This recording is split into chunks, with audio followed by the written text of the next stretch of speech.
देखा होगा जो नई दिल्ली सीट से आम आदमी पार्टी के जो मुखिया है अरविंद केजरीवाल के खिलाफ प्रवेश वर्मा साहब खड़ा होते हैं और उन पर आरोप लगते हैं महिलाओं को पैसा देने का, रुपया बांटने का, हजारों करोड़ों रुपया का लगभग जो है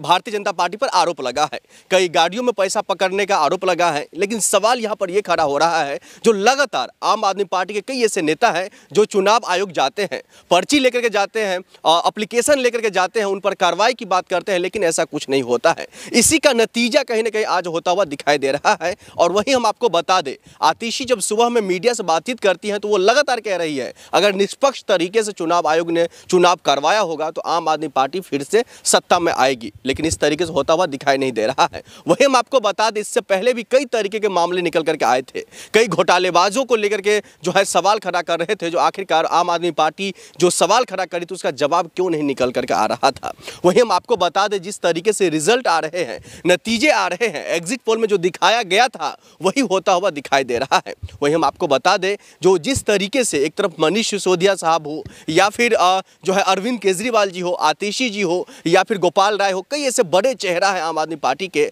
वो लगातार हारते हुए दिखाई दे रहे हैं। और इस तमाम चीज़ों को लेकर के पहले ही भविष्यवाणी हो गई थी। पहले ही भारतीय जनता पार्टी के नेता कह रहे थे ये तमाम नेता हार रहे हैं। अब सवाल ये खड़ा हो रहा है जो आखिरकार वो जानते कैसे थे, उनको कैसे पहले पता था कि ये तमाम नेता हार रहे हैं। सवाल उठ रहा है चुनाव आयोग पर, सवाल उठ रहा है राजीव कुमार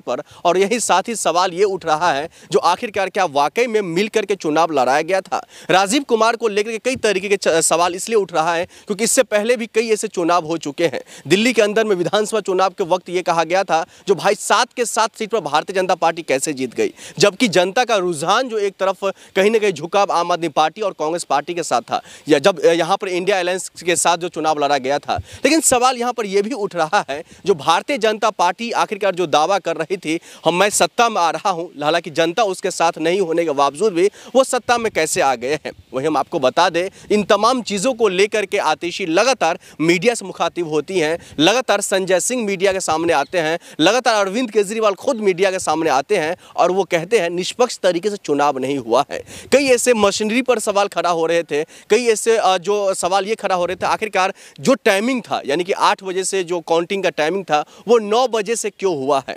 हालांकि इन तमाम सवाल ऐसे ही रह जाते हैं क्योंकि जवाब का कहीं अता पता नहीं है। सरकार पर आरोप लगते हैं जो सरकार और चुनाव आयोग मिलकर चुनाव करवाते हैं, लेकिन जो जमीनी मुद्दा है, दिल्ली की जो मुद्दा है, इन तमाम मुद्दों पर दूर दूर तक होता हुआ दिखाई नहीं दे रहा है। क्योंकि आम आदमी पार्टी के जो तमाम मुद्दे थे जिसमें महिलाओं को जो है पैसे देना, फ्री बस, फ्री बिजली, फ्री पानी, तमाम चीज़ें था शामिल। वहीं कांग्रेस पार्टी के भी कई ऐसे अहम मुद्दे थे जिसमें युवाओं पर खास तौर पर वो जोर दिया था। लेकिन दूसरी तरफ भारतीय जनता पार्टी के जो मैनिफेस्टो में लिखाया गया था और दिखाया गया है 500 रुपये का सिलेंडर के साथ साथ महिलाओं को रुपया, युवाओं को लेकर के, रोजगार को लेकर के, ये तमाम जो मुद्दे उन्होंने जाहिर किया था। लेकिन क्या वाकई में सवाल ये अब खड़ा हो रहा है जो जिस तरीके से आम आदमी पार्टी ने अपने मुद्दे, आम आदमी पार्टी ने अपना मैनिफेस्टो लागू किया था वो जनता ने नहीं समझ पाया, या फिर वो उस तरीके से वो प्रस्तुत नहीं कर पाया जनता के सामने जिस तरीके से भारतीय जनता पार्टी ने किया है। लेकिन हम आपको बता दें, जो जिस तरीके से यहाँ पर दिल्ली के अंदर में खास तौर पर